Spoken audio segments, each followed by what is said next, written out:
तो भाई यूपी के चुनाव अब सिर पर हैं और एक बड़ा महत्वपूर्ण प्रश्न है। जैसे जैसे सब चरण आएंगे तब आप देखेंगे ये सवाल हर किसी के मन में।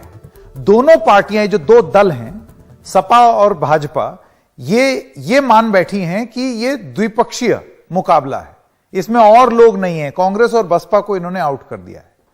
तो ये अपना आकलन कैसे करते हैं और जनता इसका आकलन कैसे करेगी, उसमें कोई फर्क होगा या नहीं ये देखना होगा।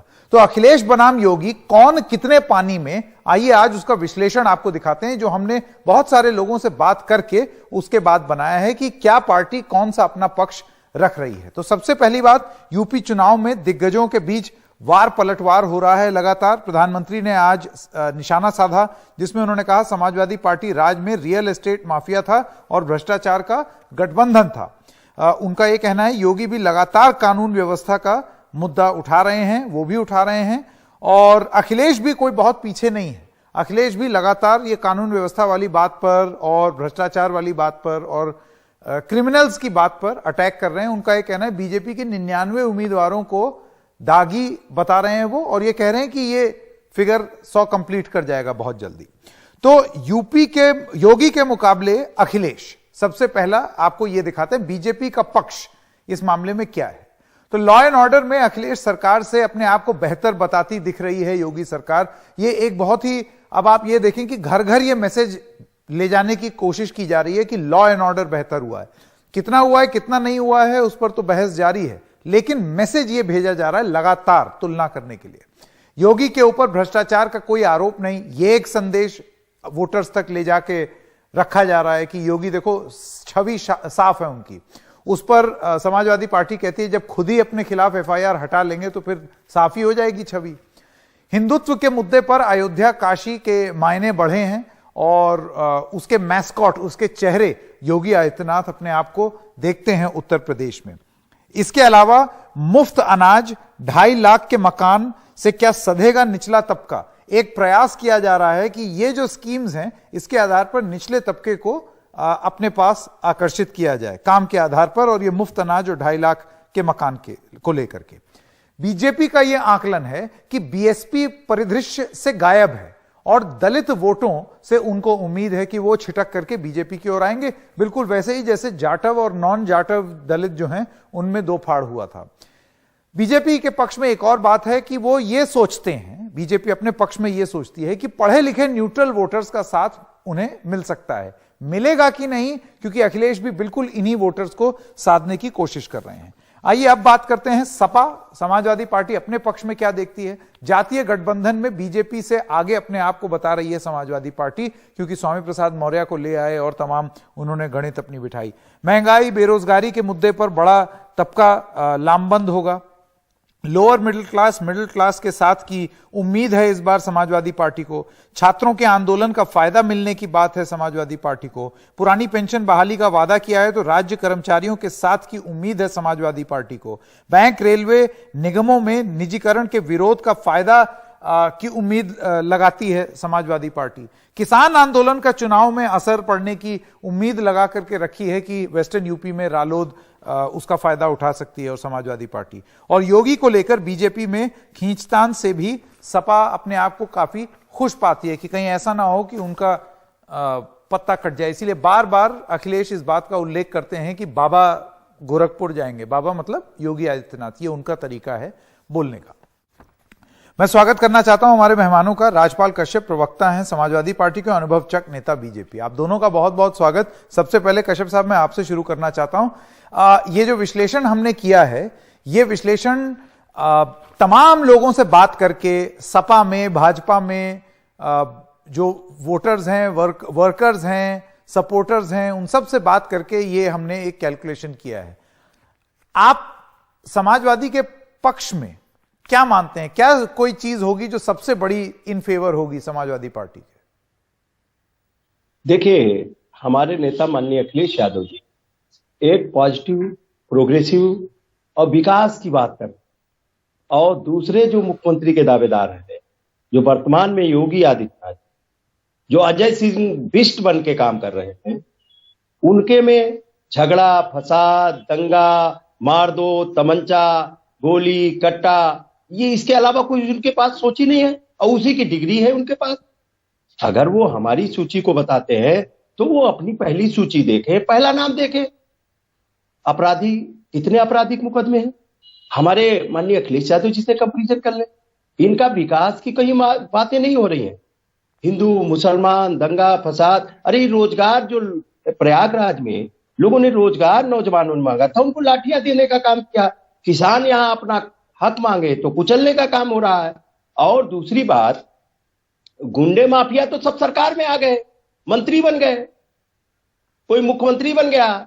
तो आप बताइए, और हाँ, माफिया अगर इनकी जात का है तो क्रिकेट खेले उत्तर प्रदेश में, वो माफिया को नहीं पकड़ पाए। साथ ही साथ में ये बताएं कि इनके पास कोई विजन है? इनके पास कोई विजन नहीं है उत्तर प्रदेश के भविष्य के बारे में। माननीय अखिलेश यादव जी वर्तमान की भी बात करते हैं, और जो उन्होंने काम किए उसकी बात कर रहे हैं, भविष्य में क्या करेंगे उसकी बात करते हैं, लेकिन इनके पास तो कोई विजन नहीं है। ये बिजली का एक कारखाना नहीं लगा पाए, लेकिन मीटर लगा के बिजली गांव गरीब कितने लोगों से जेब से पैसा नोच रहे हैं। ये गैस सिलेंडर भराएगा कैसे? 1000 का सिलेंडर जो खरीद नहीं सकता वो 1000 का भराएगा कैसे? इसकी व्यवस्था नहीं की, और 1000 का सिलेंडर कर दिया। महंगाई चरम सीमा पे है, डीजल पेट्रोल बढ़ा दिए, और साथ ही साथ में जीएसटी लगा के पता नहीं कितना पैसा कमाया जा रहा। ठीक है। और भ्रष्टाचार की तो इंतहा कर दी। ठीक है, ठीक है। कश्यप जी, आपकी हमने बात सुन ली। आप ये कह रहे हैं कि उनकी जो आप मानते हैं विफलता है उस पर आप कैपिटलाइज कर पाएंगे और समाजवादी पार्टी के पक्ष में लोग वोट देंगे। इससे पहले कि मैं चक साहब आपके पास आऊं, जरा कू ऐप पर कुछ सवाल हैं, उनको जरा देख लें।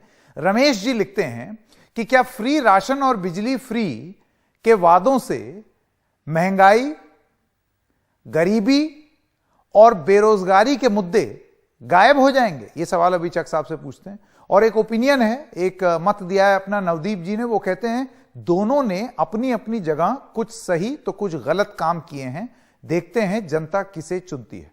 अनुभव चक जी, अब मैं आपके पास आना चाहता हूं। ये जो सवाल है दर्शक का, इस पर अगर आपको जवाब दें कि ये आप फंडामेंटली फ्री के खिलाफ थे, और उसके बाद अब फ्री राशन, ये फ्री शब्द का प्रयोग मैं देख रहा हूं बीजेपी अब धीरे धीरे बढ़ा रही है। ये वही बीजेपी थी जो फ्री के बड़े खिलाफ थी कि नहीं भाई लोन लो, फ्री में कुछ नहीं मिलेगा। देखिए संकेत जी, आपकी बात का जवाब देने के साथ साथ ये भी जरूरी है जो वर्तमान में राजनीतिक परिदृश्य है उसकी तरफ भी ध्यान दिया जाएगा। जनता से हम वोट मांग रहे हैं, तो जो हमारे अभी समाजवादी पार्टी प्रवक्ता को जिससे ऑब्जेक्शन था, तो उन मुद्दों को हमें गिनाना जरूरी है। जनता कंपेयर करेगी कि पूर्व का जो कुशासन था उसमें किस तरीके से भ्रष्टाचार, किस तरीके से गुंडाराज, वो तो कह रहे हैं कि लॉ एंड ऑर्डर पे आइए बहस कर लीजिए, आतंक का शासन उसमें देखा था। और आज जो सुशासन है, जो भ्रष्टाचार मुक्त है, जो गुंडा मुक्त है, और जिसमें बड़े बड़े अपराधी जो पहले स्वतंत्र घूमा करते थे आज वो व्हील चेयर में दिखाई दे रहे हैं, इस पे कंपेयर करने के बाद ही जनता वोट डालने के काम करेगी। और हमें पूरा विश्वास है कि जब 10 मार्च को वोटिंग के नतीजे आएंगे तो उत्तर प्रदेश में एक बार पुनः कमल का फूल खिलेगा।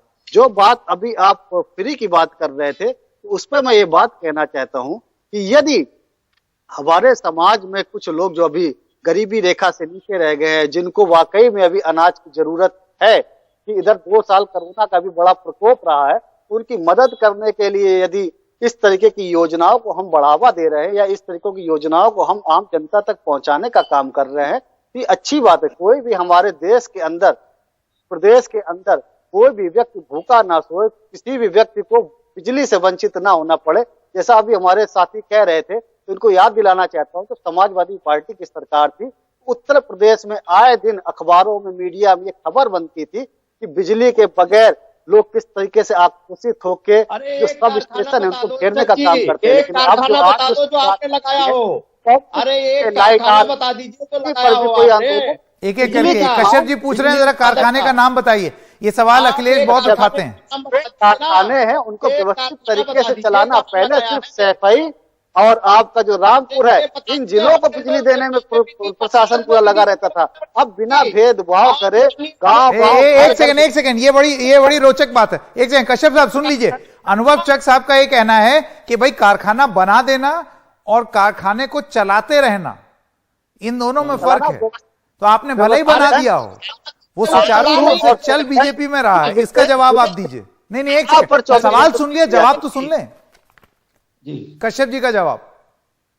जी संकेत जी, एक कारखाने का नाम नहीं बता सकते, एक मेडिकल कॉलेज का नाम आपको नहीं बता 24 घंटा सकते। बिजली मिलती थी, लेकिन और जिलों में बिजली क्यों नहीं मिलती थी? आपको एटा में बना खड़ा, कानपुर में बना खड़ा, और आपके हमीरपुर में बना खड़ा कारखाना, और सोनभद्र में भी जो माननीय नेताजी के जमाने में एक्सपेंशन हुआ था, और इनका तो एक कारखाना नहीं, जो माननीय अखिलेश यादव जी ने बिजली दी थी वही बिजली अच्छा, चलेगा। एक सवाल मैं ये पूछना चाहता हूं, देखिए ये तो विकास की बात हो गई, वे एक सेकंड, एक एक करके, कश्यप जी, अनुभव चक जी, मैं आपके पास आना चाहता हूं। देखिए ये तो विकास की बात हो गई, और हम सब जानते हैं ये उत्तर प्रदेश ऐसा है कि जिसने हाईवे बनाया और विकास की बात की, और ये बहुत खराब बात भी है, लेकिन वो बेचारा उस हाईवे पर गाड़ी सरपट चला करके अगली बार पावर में नहीं आ पाया, न मायावती आ पाई, ना अखिलेश आ पाए। इस बार आप भी अपना हाईवे बना करके, एक्सप्रेसवे बना करके इस उम्मीद में हैं कि आपको वापस सत्ता मिल जाए, लेकिन ये जो जातीय समीकरण का कैलकुलेशन है, उसमें अखिलेश यादव अपने आप को कहते हैं कि हम ऊपर आंकते हैं। इस बार नॉन यादव ओबीसी भी हमारे साथ है। आपको लगता है कि ये एक फॉर्मूला है आपका, जो 14, 17 और 19 में आपके साथ था, वो अब और लोग भी भेद गए हैं? देखिए, अखिलेश यादव जी जो प्रयास कर रहे हैं वो इसलिए विफल हो जाता है कि समाजवादी पार्टी के 4 कार्यकाल उत्तर प्रदेश की जनता ने देखे हैं, किस तरीके से चुन चुनकर जाति आधार पर कुछ लोगों को वरीयता देना और अन्य जातियों को तिरस्कृत करना। ये आरोप बीजेपी पर भी लगाते हैं कि एक जाति विशेष के लोगों को पोस्टिंग आज मिलती भी है। अगर आप देखते हैं समाजवादी पार्टी के जिला अध्यक्षों की अगर आप बात कर ले, लिस्ट उठा के देख लीजिएगा किस जाति के लोग उसमें हैं, वो पूरे सूबे की जनता यही आरोप बीजेपी पर भी है अनुभव जी। इनके अभी जो ये ढकोसले हैं, वादे हैं, इनमें जनता फंसने वाली नहीं। ये प्रयास कर चलिए, ले। आप दोनों का बहुत बहुत धन्यवाद हमारे साथ जुड़ने के लिए। वक्त खत्म हो गया है, लेकिन ये एक विश्लेषण था, और ऐसा विश्लेषण हम लाते रहेंगे अब, क्योंकि चुनाव का सिलसिला शुरू हो गया है, 7 चरणों में है, तो बहुत विश्लेषण करने का हम लोगों को मौका मिलेगा। आप दोनों का बहुत बहुत धन्यवाद। एक छोटे से ब्रेक के लिए रुक रहे हैं। ब्रेक के बाद जब आएंगे तो आज प्रधानमंत्री मोदी ने वर्चुअल रैली में क्या कहा, वो आपको सुनाएंगे।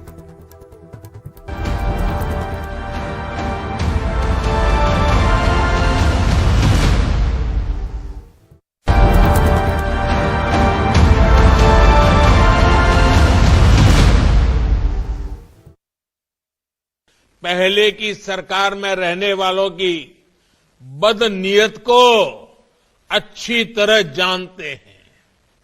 इन लोगों ने भ्रष्टाचार और रियल एस्टेट माफिया का ऐसा गठबंधन कराया कि एनसीआर के हजारों